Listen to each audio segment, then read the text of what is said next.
여러분 안녕하십니까? 라디오 오늘 강재입니다. 의성에서 코로나19 신규 확진자가 10명 더 나왔습니다. 온천 이용자 1명과 안평면 환자와 접촉한 9명인데요. 의성군은 추가 환자 역학조사에 들어가서 밀접 접촉자와 감염 경로를 파악 중입니다. 어제 의성에서 5명의 확진자가 발생한 데 이어서 오늘 10명까지 모두 15명의 추가 확진자가 발생한 건데요. 현재 의성뿐만이 아니라 경산과 군위, 안동, 구미, 울진, 경북에서의 코로나19 신규 확진자가 계속해서 나오고 있습니다. 더욱더 방역과 개인 위생 관리에 신경을 써야 할 것 같습니다. 한편 내일 안동에서는요. SK 공장에서 위탁 생산 중인 아스트라제네카 백신 출하에 대비한 합동 모의 훈련이 실시가 됩니다. 백신 운송의 전 과정에서 발생할 수 있는 다양한 상황을 가정해서 실시가 되는데요. 모의 훈련이니까요. 지역 주민들은 너무 놀라지 않으셔도 될 것 같습니다. 2월 18일 목요일 라디오는 광고 듣고 시작합니다. 자, 따라해보세요. 이카운트 ERP 4만원 회계관리, 이카운트 ERP 4만원 재고관리, 이카운트 ERP 4만원 생산관리. 사업 성공 함께해요. 이카운트 ERP의 모든 기능을 월 4만원에 드립니다. 이카운트 가입비 부가세 별도. 비즈니스 신세계로 가는 길 알려줘. 구리도시공사가 민관 합동사업으로 선보이는 지식산업센터 슈벨라인으로 안내합니다. 경춘선 별내역 8호선 연장부와 GTX B노선 추진해 트리플 역세권 전층 층고 6m라며. 자, 성공 향해 출발. 시공 신세계건설 문의 1544-6008. 2월 18일 목요일 라디오 오늘은요. 1부에서 경제 이슈 짚어보는 참좋은 경제연구소 이인철 소장과 함께 하겠고요. 2부에서 이슈 오늘 준비되어 있습니다. 최근 더불어민주당 국가균형발전특별위원회 경북추진본부가 출범을 했는데요. 경북추진본부 김현권 본부장 연결해서 이야기 나눠보겠습니다. 끝으로 김성수 시사평론가와 함께하는 시간 김성수의 세상 읽기 이어갑니다. 라디오는 생방송 놓치신 분들은요. 안동 MBC 플러스 유튜브로도 다시 들으실 수 있습니다.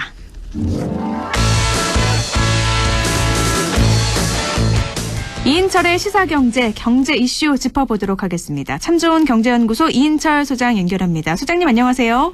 네, 안녕하세요. 네, 설이 지나고 4차 재난지원금 논의가 본격화되고 있는데 보편적 지급이냐 선별적 지급이냐 두고 논란이 참 있었는데 선별 지급으로 가닥이 잡혔죠. 그렇습니다. 돌고 돌아서 결국은 선별 지급입니다. 네. 당초 여당은 보편 지급 플러스 선별 지급 둘 다 하자라는 쪽이었습니다. 네. 그러나 이제 재정 논란이 불거졌고요. 또 국간직이라고 할 수 있는 홍남기 경제부총리가 재정은 하수분이 아니다 라면서 강하게 반발을 했습니다. 네. 일단 기획재정부의 손을 들어준 셈인데요.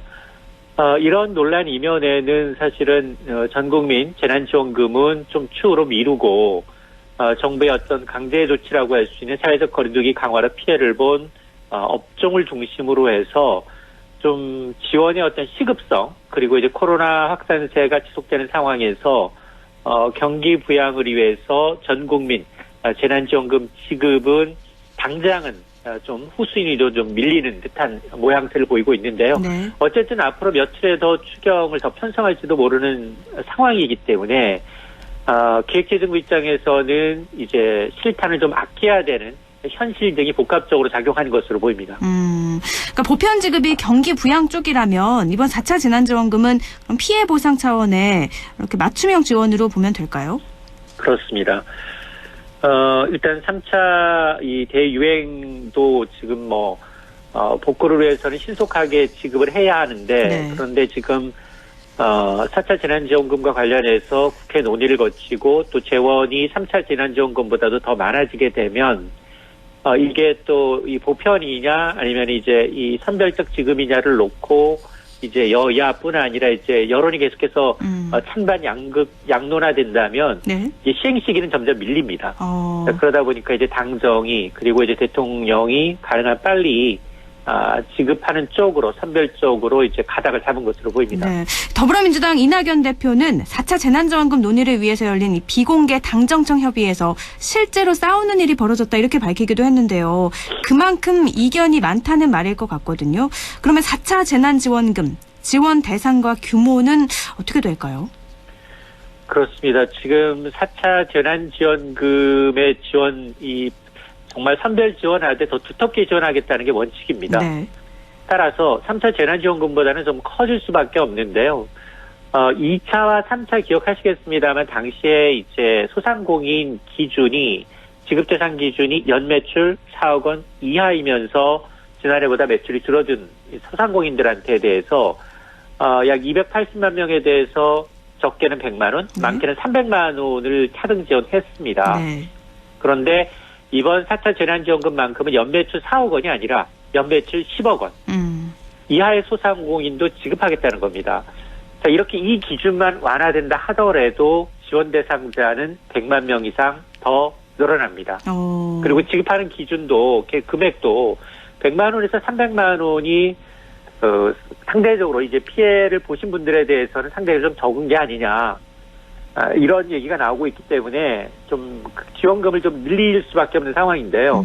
자, 이러다 보니까 이제 민주당, 재원을 우려해야 되는 기획재정분간, 줄다리기가 벌어질 수밖에 없는 상황인데, 민주당은 적어도 한 20조 플러스 알파, 20조 원 이상은 돼야 한다라고 주장을 하고 있고, 네. 그러나 기획재정부는 지금 12조 원 이상은 좀 어렵다라고 이제 네. 얘기가 나오고 있어서, 어쨌든 당정이 이제 이 선별 지급하되 더 두텁게 지원한다라는 원칙을 확인했기 때문에 다음 달 초 추경을 편성하고 3월 말에 지급하려는 목표는 같습니다. 그렇기 때문에 4차 재난지원금의 지급 대상과 규모에 대한 어떤 논의는 속도를 좀 내지 않겠느냐라고 보고 있습니다. 20조 이상과 12조는 차이가 굉장히 큰데요. 재난지원금 규모가 아직 확정이 안 됐기 때문에 구체적인 지원 금액을 논의하기에는 좀 이르지만요.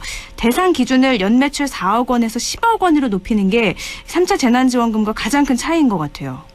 맞습니다. 그리고 또 500만 원 이야기도 좀 나오고 있긴 하는 것 같더라고요. 여러 가지 얘기는 나올 수 있는데요. 네네. 정확하게 지원 대상을 어떻게 할지, 그리고 이제 지급 기준을 지난해 대비해서 매출이 심각하게 줄어든 분도 계시지만, 네.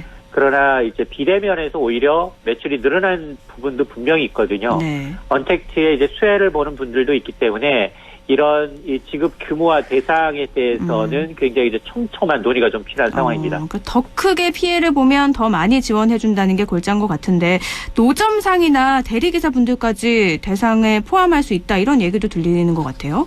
그렇습니다. 그리고 이제 일부 알바하는 청년들의 경우에는 아니 왜 또 이제 선별적 지급이냐, 네. 오히려 보편적 지급을 통한 경기 부양이 더 낫지 않느냐라는 반발의 목소리도 있습니다. 네. 그런데 이제 이런 재난지원금에 대한 어떤 가이드라인이 나오게 되면 그 가이드라인을 좀 밖에 벗어난 부분에 대해서 늘상 이제 반대의 목소리가 있기 때문에 자, 이런 걸 어떻게 좀 조율할지도 이제 관건입니다. 사각지대를 최소한 없애는 게 좀 중요할 것 같은데요.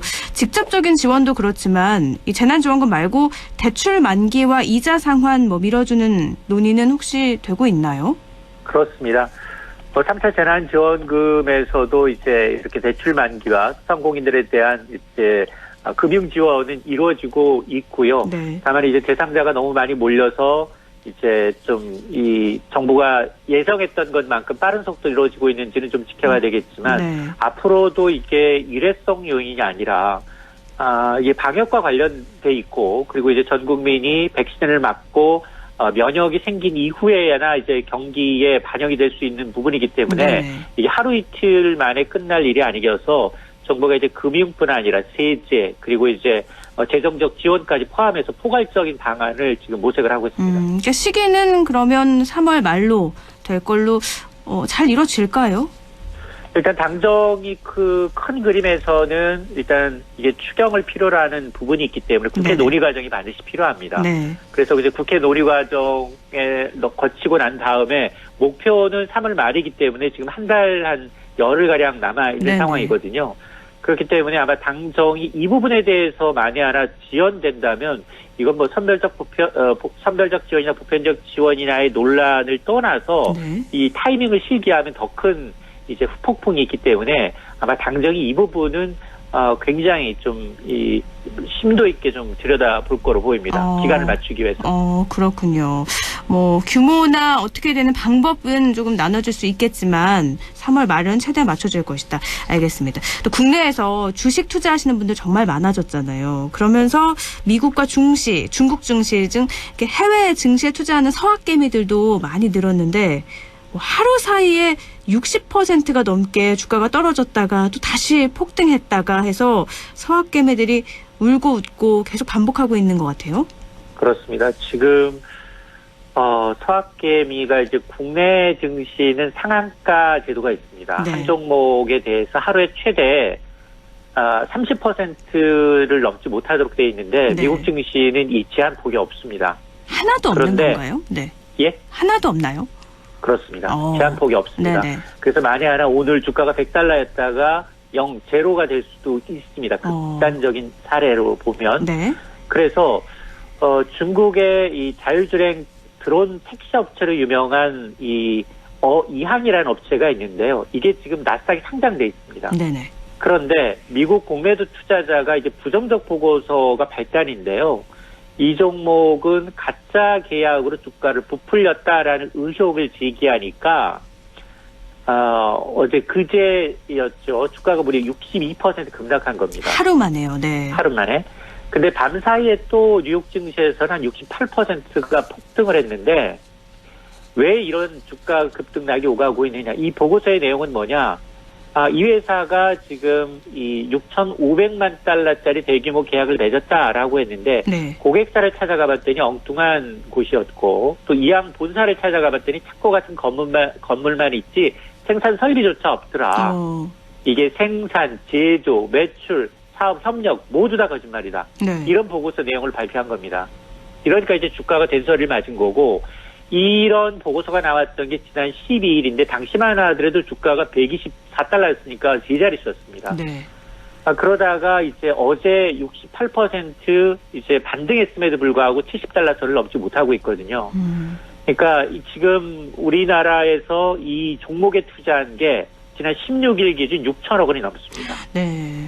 근데 어제 하루 기준 2,200원대로 쪼그라들었어요. 네. 60% 넘게 금액이 줄었다라는 건 이 이항이라는 투자가 이제 공매도에 타겟이 되면서 그만큼 손실폭이 단기간에 굉장히 커지는데 이게 고스란히 국내 개인 투자자들도 피해를 입고 있다라는 겁니다. 이렇게 하루 사이에 60% 이상 폭락하고 피해보는 건 서학개미고 이게 참 밤잠도 못 주무신 분들도 참 많을 것 같은데요. 근데 이 서학개미가 낭패를 본 경우가 이번이 처음이 아니라고요. 그렇습니다. 이게 왜냐하면 외국 기업에 대한 정보는 거의 없습니다. 그러니까 이제 우리가 이 펀더멘털을 근거해서 실적이 좋거나 성장성을 이제 믿고 투자를 해야 되는데 이런 정보가 부족하다는 겁니다. 네. 그런 사례들이 너무 많은데요. 지난해 9월 그 수소트럭 기업이었던 니콜라라는 업체가 있었습니다. 이 사태하고 너무 비슷한데요.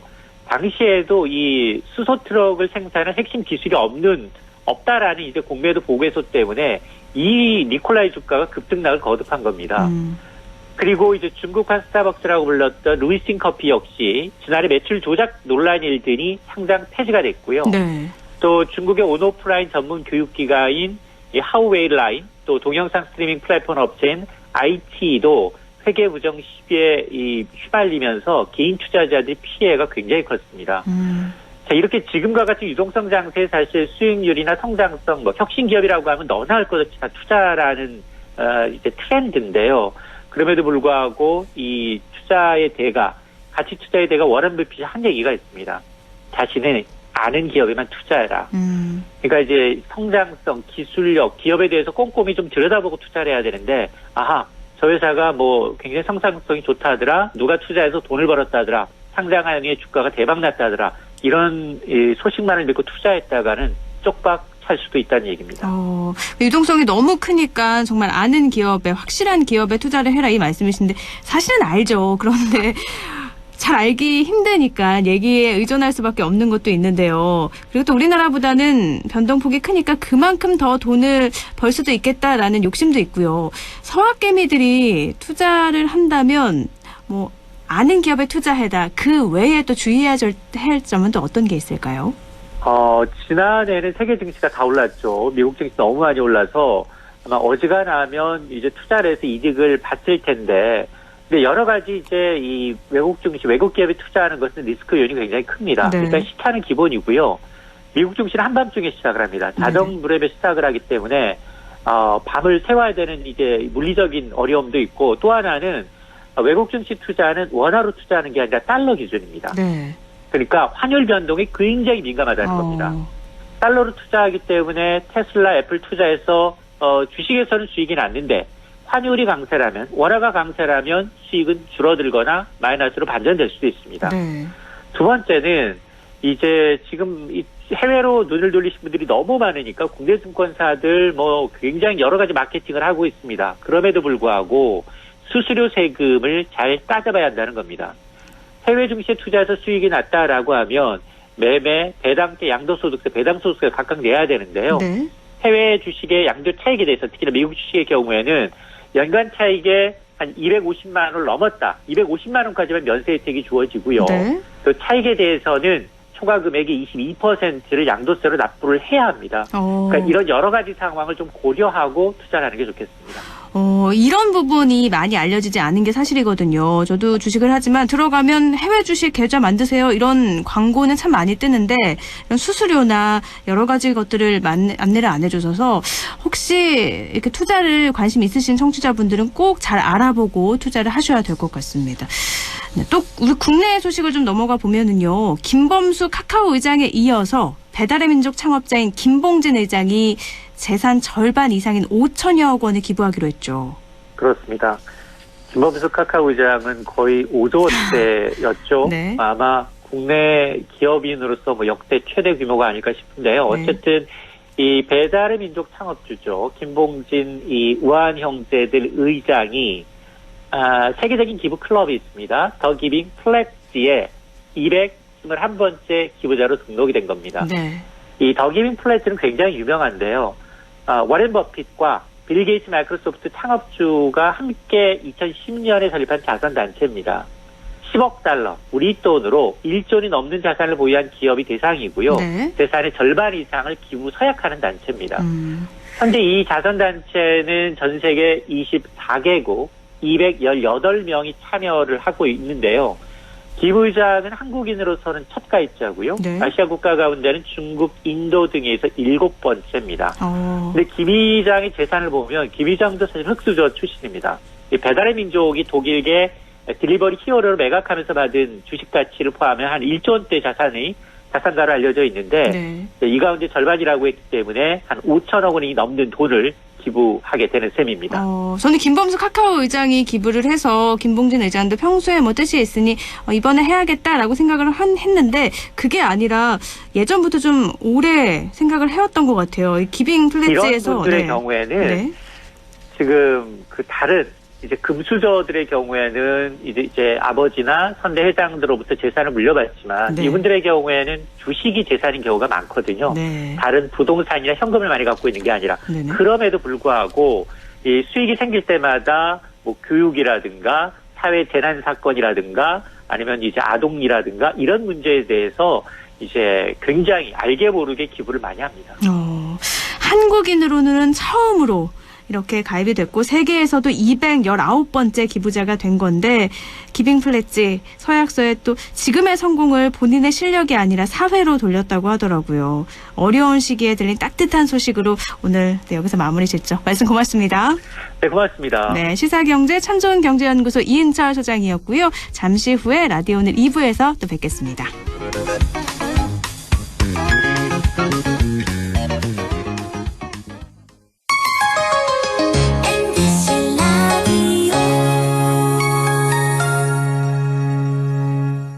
할인점보다 더 실속 있고 편의점보다 더 편리하게 살 수 있는 곳, 시장보다 더 정이 넘치고 백화점보다 더 품격 있는 곳, 이런 곳이 없을까요? 네, 우리 동네 우리 할인점 펀마트가 있습니다. 지난 25년간 항상 고객과 함께한 펀마트. 용상점, 자이점, 신용주점, 사천점에서 새롭게 고객님께 다가갑니다. 펀마트. 대한민국 IT 기술 알아주죠. 초고속 인터넷 어마어마하죠. 정보통신 인프라 엄청나잖아요. 근데 아직도 디지털이 낯설고 어려운 분들 진짜 많대요. 광희 씨의 이유 있는 오지랖 여러분도 함께 해주실 거죠? 키오스크 앞에 어머님이 계셔? 가는 거예요. 두리번 길 찾는 아버님이 보여? 들이대요. 어디서나 디지털은 어렵지 않다는 거 보여주자고요. 오지랖이라고요? 그냥 오지랖이 아니거든요. 함께 배우고 나누는 디지털 소통. 디지털 세상을 살아가는 큰 힘이 됩니다. 함께 누리는 디지털 대한민국 만들어봐요. 공익광고협의회.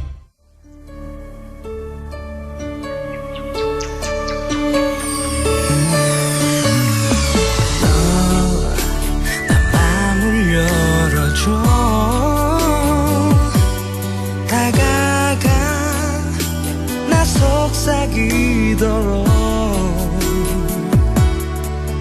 언제나 내 생각으로 행복해야 해요.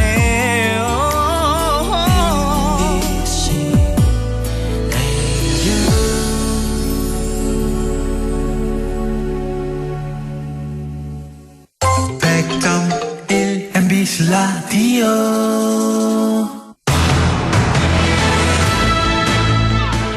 라디오 오늘 2부 순서 이슈 오늘입니다. 최근 더불어민주당 국가균형발전특별위원회 경북추진본부가 출범을 했는데요. 야당이 강세인 경북 지역에서 손해를 본다면서 TK 패싱이란 말까지 나오고 있습니다. 그런 오해를 불식시키기 위한 목적도 있지 않았을까 싶은데요. 국가균형발전특위 경북추진본부 김현권 본부장 연결해서 이야기 나눠보겠습니다. 본부장님 안녕하세요. 예, 안녕하세요. 네, 지난 2일이었죠. 더불어민주당 국가균형발전특별위원회 경북추진본부가 출범을 했는데요. 출범 배경부터 먼저 알려주시죠. 지방이 굉장히 어려운 게 사실이고요. 그러니까 노무현 대통령 때 국가균형발전 전략을 세우면서 그동안 이제 공공기관 지방 이전, 친행정 수도 등 뭐 다양하게 진행을 해왔지만은 네. 그것이 지방에 있는 사람들 입장에서 봤을 때 가시적인 성과로 드러나는 면은 아직 그렇게 많지 않고요. 네. 오히려 수도권 중심으로 국가가 계속 쏠리고 있는 면은 갈수록 더 심해지는 게 아닌가라는 우려가 있고, 또 이제 문재인 정부가 이제 임기 말로 가는 입장입니다만 네. 국가 균형 발전이라는 측면에서 보면 뭔가 좀 더 발전된 전략을 내놓고 있는 건 아니지 않느냐 이런 생각이 있습니다. 그래서 장기적인 측면에서 봤을 때 국가의 균형 발전 전략을 지방의 입장에서 세우는 것이 매우 중요하다. 그리고 최근에 이제 또 한국판 뉴딜을 정부에서 발표하지 않습니까? 네. 이 한국판 뉴딜이 160조란 예산을 쓸 계획인데 이것을 어떻게 지방의 발전 전략화할 수 있는 구체적 계획들을 마련할 수 있는가, 이것이 매우 중요하고요. 그런 측면에서 우리 경북도 만들었습니다. 수도권의 모든 게 다 집중되는 지금 시점에서 지역이 함께 발전하기 위해서 출범이 된 건데요. 국가균형발전특위 경북추진본부는 그럼 어떻게 구성이 됐고 또 어떤 분들이 활동을 하게 되는지 좀 구체적으로 알려주세요. 그러니까 저희가 매우 아쉬운 게 현역 의원이 없다는 사실 아닙니까, 그죠? 네. 그래서 전부 원외이지만 지역위원장님들이 대거 참석을 했고요. 그리고 지난 지방선거에서 그래도 우리 도민들께서 광역의원들 많이 뽑아주시고 또 지역의 시군 의원들도 뽑아주시고 이분들이 대거 참석을 해서 네. 참여해서 일을 같이 하고 있습니다. 알겠습니다. 그럼 이분들이 앞으로 구체적으로 좀 활동은 어떻게 이어가게 되나요? 이 국가균형발전본부 말고 경북 K-뉴딜위원회라고 별도로 또 만들었거든요. 네. 그것은 아까 말씀드린 대로 뉴딜 정책과 관련해서 지역별 우리가 이제 전략들을 수립하기 위한 전문가 집단들, 이분들이 또 이제 많이 참여해 있는데요. 네. 이 K-뉴딜위원회와 균형발전위원회를 두 축으로 해서 지역별로 결국 중요한 것은 경북이 미래에 무엇을 갖고 먹고 살 것이냐, 네. 미래 전략 산업들을 구축해내는 그 과정들, 그것을 우리 힘으로 만들어내는 거, 그게 가장 중요하다고 생각을 하고요. 그 부분과 관련해서 전문가들 또 지역의 의견들 수렴해서 계속 결과물을 만들어내는 것이 저희들의 목적입니다. 네. 이제 본부장을 맡으셨잖아요. 그래서 경북추진본부를 이끌게 되실 텐데요. 앞으로 어떻게 또 어떤 일을 추진해 나가고 싶은 계획도 있으실 것 같아요. 정기적으로 이제 전문가들하고 해서 의제 중심으로 네. 발표회들을 할 것이고요. 말씀드렸듯이 특히 대구도 마찬가지고 대구는 보면은 자동차와 관련된 산업들이 많은데 부품 산업 많지 않습니까? 네. 그런데 이제 내연기관 자동차가 전망이 불투명하잖아요. 네. 전기차 시대. 에너지 전환 문제가 매우 그 빠른 속도로 진행되고 있는데 이 부분과 관련된 지역의 전략을 미래 전략을 수립하기 위한 노력들이 구체적으로 잘 보이지 않아요. 아쉽게도. 네. 그래서 미래 전략, 미래 우리가 무엇을 먹고 살 어느 부분에 집중적으로 우리가 투자하고 또 인력들을 양성하고 중앙정부와 협의해 나가야 하는지 이런 내용들을 잡아나가는 것. 안동을 예를 들자면 우리나라 전체적으로 바이오 산업 굉장히 희망적이지 않습니까? 그죠? 네. 그리고 안동은 그 SK 그 바이오 사이언스 그래서 요즘 이제 주목은 받고 있는데 이 부분이 지역과 연결되는 측면이 약하지 않습니까? 네. 그 이것을 어떻게 이런 것들을 어떻게 만들어 나갈 것이냐? 지역마다 매우 구체적인 산업 전략들을 만들어 나가는 것 이것이 절실하다고 생각을 합니다. 그 지역 발전과 함께 연결시켜서 지역도 함께 발전할 수 있는 산업과 지역이 연결돼서 발전할 수 있는 방향으로 가시겠다는 건데요. 그런데 요즘 코로나 시대 시국이라서 회의하기도 참 쉽지 않으실 것 같아요. 비대면 회의에 좀 익숙해지고 있고요. 네. 경북 도당 중심으로 해서 비대면 회의를 할 수 있는 시스템 구축을 발빠르게 해나가고 있고 네. 그리고 저희들 내부적으로나 여러 회의들을 비대면으로 하고 있는데 비대면을 하니까 참석은 용이한데 네. 비대면 회의를 통해서 심도 있게 토론하기는 건 아직 좀 익숙하지 않은 면도 있고 이래서 네. 한 팀이 주제 발표를 하고 그 주제 발표를 중심으로 또 대화하고 이런 방식으로 지금 해보고 있는데요. 네. 당분간은 비대면 회의를 활성화시키는 거 그렇게 나가고 있습니다. 네. 또 현재 대구 경북의 행정통합 문제가 지역에서는 굉장히 큰 관심사 가운데 하나지 않습니까? 예. 대구 경북 행정통합에 대해서는 어떤 생각을 갖고 계신지 여쭤볼게요. 솔직히 말씀드리면 전 좀 아쉬운 생각을 해요. 네. 그러니까 행정통합 논의가 과연 우리에게 지금 시급하고 절실한 문제인가? 인구 250만의 광역시도가 일을 못 해내면 그것을 합쳐서 500만이 되면 그럼 일이 되는 것인가?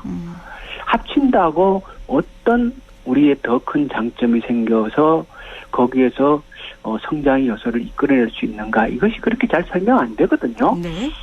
그거보다는 오히려 경제나 미래의 방향이라는 게 있거든요. 네. 그러니까 세계적으로 흐름의 방향을 정확하게 읽어내고 지금 전 세계의 가장 큰 관심은 에너지 전환이거든요. 네. 기후 환경 위기에 대한 대응을 해나가는 것을 산업과 연결시켜서 미래 산업을 먼저 개척해 나가는 거. 이게 세계적인 전쟁인데 거의 그런 부분에 대한 우리 지역의 관심과 노력은 찾아보기 어렵고 저는 좀 너무 이렇게 공허한 담론을 가지고 아까운 시간을 허비하는 게 아닌가라는 그런 우려가 좀 있습니다. 그렇군요. 규모의 경제 얘기 많이 하잖아요. 근데 단순히 합쳐진다고 해서 지금 처한 문제들이 해결되지 않을 것이다. 이런 입장이신 거네요. 그렇죠. 그 내용이 있어야 네. 합치더라도 힘을 받죠. 근데 보면은 내용이 없거든요. 단순히 그러니까 합치는 거에 너무 중심이 돼 있다. 네. 네, 합치는 논의만 하지 합친다고 뭐가 새로 생기는 건 아니거든요. 네. 그러니까 아까 말씀드렸듯이 세계적인 흐름을 읽고 어느 부분에 우리가 투자하고 집중해야 되는지 그런 맹아들이 지역에 어디에 있고 무엇을 살려야 하는 건지에 대한 그 부분에 대한 통찰은 잘 보이지 않으면서 네. 그냥 합친다는 얘기만 하니까 공허하게 느껴지는 측면이 있죠. 행정이 통합이 됐을 때 어떤 부분이 좋아질 건지 혹은 어떤 부분이 우려스러운지 그거에 대한 논의가 이루어지지 않아서 말씀을 하신 것 같은데요. 특히 또 이 경북 북부 지역에서 반대 목소리가 굉장히 높습니다. 알고 계시겠지만요. 도청 이전 신도시의 정착과 도청 이전 효과가 나타나도록 하는 게 우선이다. 이거는 밀어붙이기식이다. 이런 이야기가 많이 나오고 있어요. 그건 두 가지 측면이라고 봐요. 하나는 네. 이 통합 논의가 그러니까 관제 논의에 가깝다는 거. 네. 그러니까 도지사님하고 시장님하고 만나서 합의하고 나서 그 다음부터 논의를 쭉 이끌어 나가는데 그 필요성에 대해서 시도민들의 절실한 공감이 전제되지 않은 상태에서 네. 위에서 끌고 가는 중심이 되니까 네. 이건 뭐야? 이런 생각이 일단 있는 거고요. 네. 그다음 또 하나는 경북은 이제 도청 이전과 관련해서 북부 지역의 낙후된 부분을 어떻게 해결할 것인가. 이게 사실은 경북의 큰 과제이기도 한데 네. 이게 시작하다가 마나? 뭐 이런 생각 들지 않습니까? 네네. 그러니까 당연히 북부 지역에서는 그런 것에 대한 우려가 아니겠습니까? 그러니까 관 주도로 이루어지는 거고 공론화위원회에서 뭐 수기 과정을 위해서 2개월 연장한다고 보는데 이것도 그럼 좀 부족하다는 입장이시겠네요. 그러니까 이게 사실 이런 논의는 네.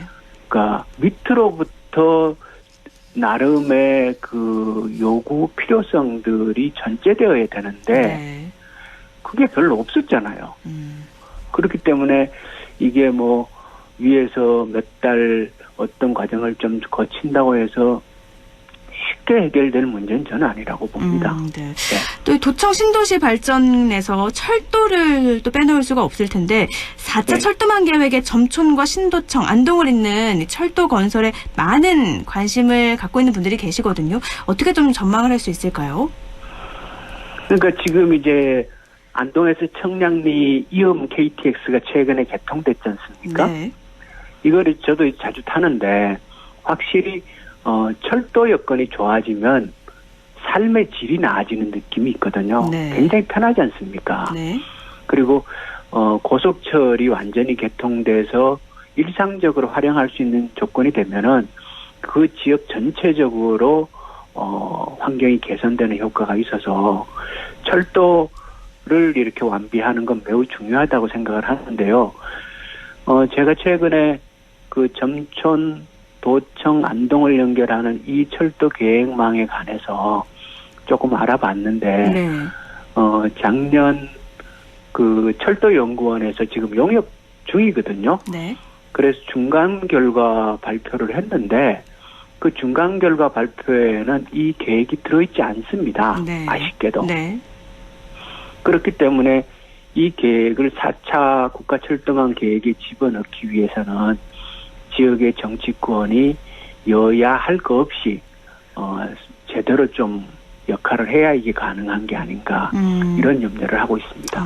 가능할까요? 이게 아무래도 철도 문제는 예산도 많이 들어가는 문제고 경제성으로는 사실 크게 좋은 게 없잖아요. 그렇죠. 네. 경제성으로는 이게 안 나오죠. 네. 그래서 작년에 저 남부 내륙선 있지 않습니까? 네. 거제까지 내려가는 철도. 네. 그것을 예비 타당성 조사 면제 사업으로 지정했지 않습니까? 네. 그것은 예비 타당성 조사하면 이게 예타 통과 못 한다는 얘기거든요. 그런데 이것은 필요하다고 판단하고 예비 타당성 조사를 면제시키면서 계획을 추진하기로 그렇게 결정한 거였거든요. 네네. 그러면 철도 우리가 얘기하는 이 철도도 이거는 이제 남부 내륙 철도하고 중앙선하고를 연결하는 H자 형태로 연결하는 거지 않습니까? 네. 우리 북부 지역이나 도청이 제대로 자리 잡기 위한 입장에서 보면 이 철도는 반드시 필요한 건데 타당성 경제적인 측면에서는 이것을 해결할 수 없고요. 네네. 필요성에 대한 합의를 정치권에서 먼저 이끌어내면은 뭐 예비 타당성 조사 면제를 통해서라도 하는 방향으로 추진을 해야 되는데 현재로서는 국가철도망 계획에 이것이 아직까지 들어가 있지 않아서 네. 노력을 많이 해야 가능할 거다 이런 생각을 합니다. 이 부분에 있어서는 말씀하신 것처럼 뭐 정치를 떠나서 지역 발전을 위해서 모두가 다 힘을 좀 모아야 되는 부분인 것 같습니다. 알겠습니다. 오늘 시간 관계상 여기까지 듣죠. 말씀 고맙습니다. 예, 고맙습니다. 네, 국가균형발전특위 경북추진본부 김현권 본부장과 함께 이야기 나눴습니다. 라디오 오늘에서는 청취자 여러분의 참여를 기다리고 있습니다. 우리 지역에서 발생한 사건 사고 소식이나 함께 토론하고 싶은 내용을 안동 MBC 홈페이지 라디오 오늘 게시판에 올려주시기 바랍니다. 전화와 문자 참여도 하실 수 있습니다. 전화는 851국에 7191번, 문자는 샵 0913번으로 보내주시면 됩니다. 문자는 단문 50원, 장문 100원의 정보 이용료가 있습니다. 여러분의 많은 참여 바랍니다.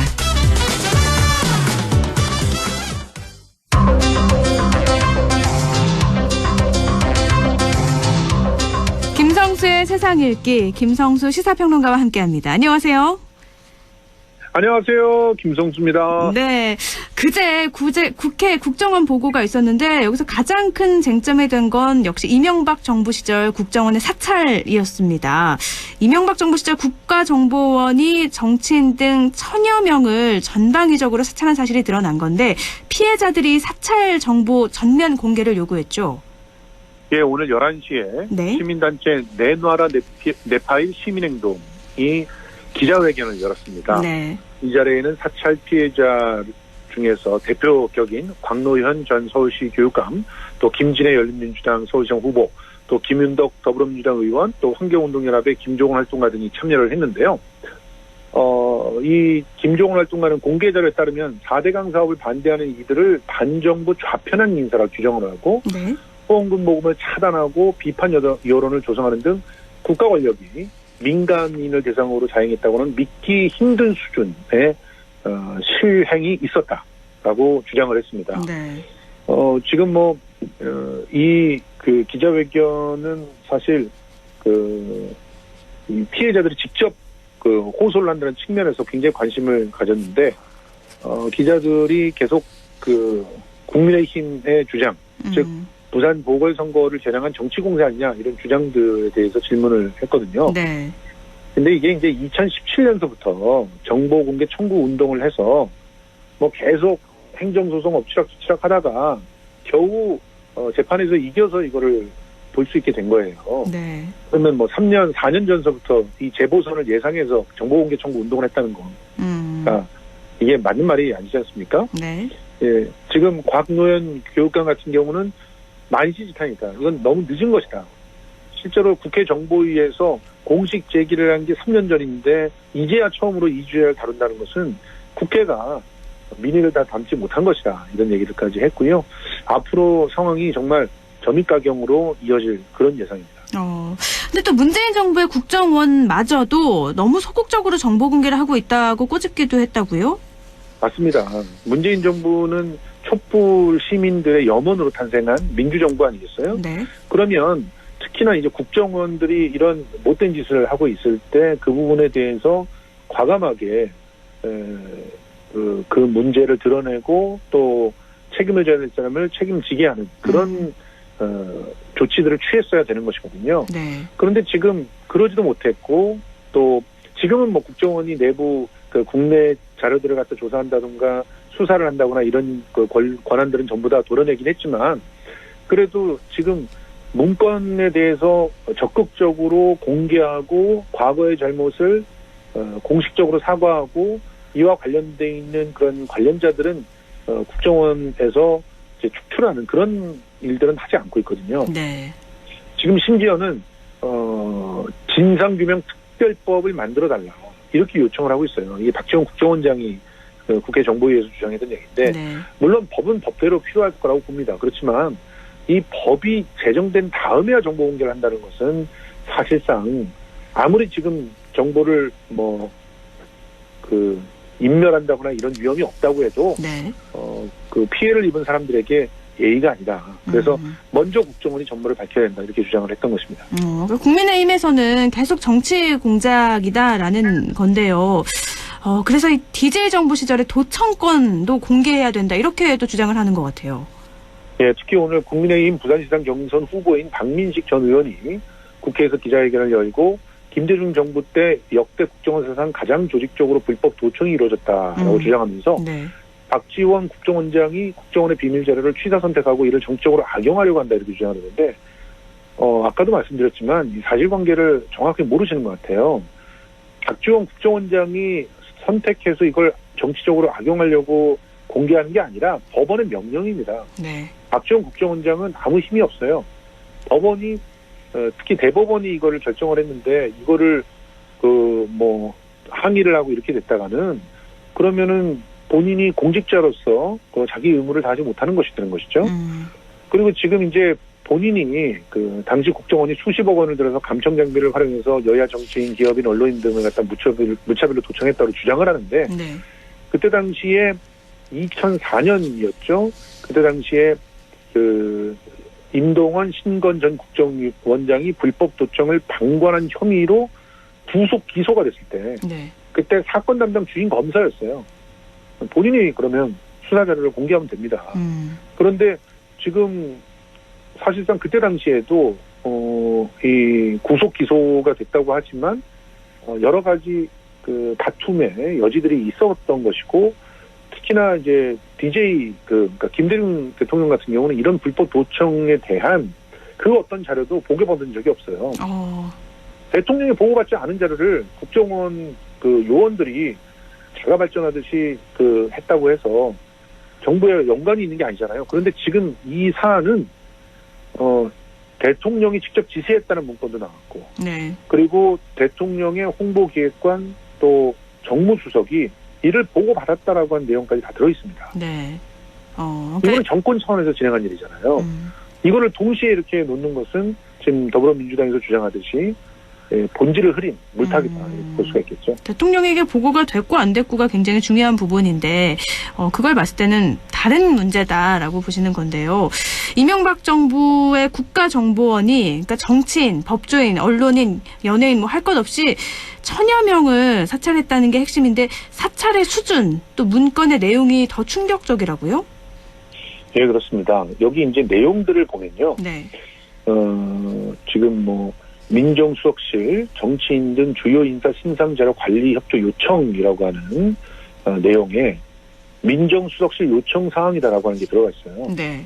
이거는 그야말로 청와대 차원에서 이 사실을 국정원에 지시했다라고 하는 얘기고 오히려 국정원에서요 민감한 사안인데다가 민정수석실 직원이 관련 자료들을 즉시 축적 업데이트 시키는 데는 한계가 있고 우리 국정원에서 보안 유지하고 국회의원 전원에 대한 신상 자료를 관리해 주기 요청했다 이렇게 나오거든요. 네. 그러니까 굉장히 국정원이 몸을 사리고 있는 모습들이 나옵니다. 그리고 거기 보면은 내년도 지방선거 출마 예상자 명단 종합 각 단별 거론 예상되고 있는 16개 시도 광역자치단체장 및 고위급 후보 지역 단결 예상 후보를 표로 작성하되 광역단체장과 교육감을 구분해서 지원하죠. 이런 내용까지 들어가 있어요. 이게 청와대 주요 요청 현황입니다. 청와대가 국정원에다가 광역자치단체장과 교육감 후보를 조사해서 올리라고 했던 거예요. 그리고 또 지금 별도로 KBS가 이제 공개한 문건에는 거기에는 박형준 국민의힘 부산시장 경선 후보의 연관성까지 나와 있는데 4대강 반대단체의 세무조사로 압박을 하고 반대인물 선정의 내부 갈등을 유도해라. 이런 계획들이 들어있는 문건이 박형준 후보에 보고됐다고 지적이 되고 있어요. 네. 그러면 박형준 후보는 수사 대상이 돼야 되는 상황이지 지금 부산시장 후보로 출마하기가 어려운 그런 상황이라고 볼 수 있습니다. 그러니까 이 내용을 보면은 지자체장 손보기 액션 플랜인 거잖아요. 이게 액션 플랜까지 있다는 게 정말 충격인데 네. 쉽게 말해서 배진교 의원 같은 경우는 당시에 인천 남동구청의 구청장이었거든요. 네네.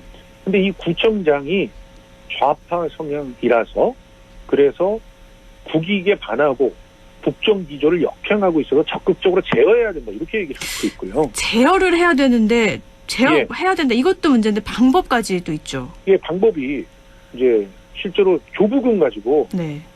수집을 잡아서 그거를 줄이거나 뭐 내려보지 않거나 그리고 행정감사를 해서 그 행정감사를 압박을 하나 이렇게 돼 있어요. 네. 이런 사찰 문건이 공개가 됐겠습니다. 이게 한국일보에서 오늘 적극적으로 다 공개했거든요. 원문을 다 공개했어요. 네네. 그런데 참 안타까운 것은 오늘 일간신문 1면을 다 차지한 것은 신현수 비서관의 민정수석의 뭐 사의 표명에 대한 것들이 1면을 차지했습니다. 네. 제가 언론을 비평하는 미디어 비평을 25년 넘게 하면서 이런 삐뚤어진 그런 언론적 어떤 판단이 나온다는 거 네. 이건 도대체 어떻게 납득할 수 있는지 참 안타깝습니다. 그냥 MBC, KBS 정도가 이 보도를 비중 있게 다루고 있다는 것 굉장히 안타까운 일입니다. 네. 뭐 실제로 이 정도라면 수사가 좀 필요한 상황이 아닌가 하는데요. 시간이 많지 않아서 짧게 여쭐게요. 앞으로 좀 어떻게 전개가 될까요?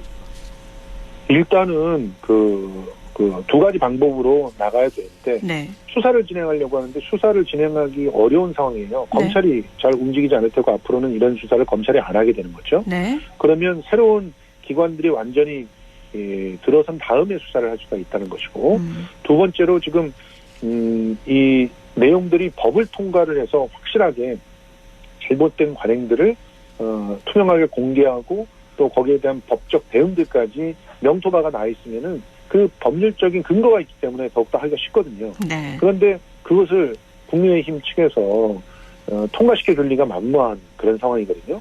그래서 앞으로 국회에서 또 어떤 그런 시름들이 있게 될지 지켜봐야 될 것 같습니다. 네. 가장 중요한 건 많은 국민들이 또 시민들이 이 내용을 인지하고 심각성을 알고 있는 게 또 중요할 것 같아요. 맞습니다. 알겠습니다. 네, 오늘 여기까지 듣죠. 말씀 고맙습니다. 고맙습니다. 네, 김성수 시사평론가였습니다.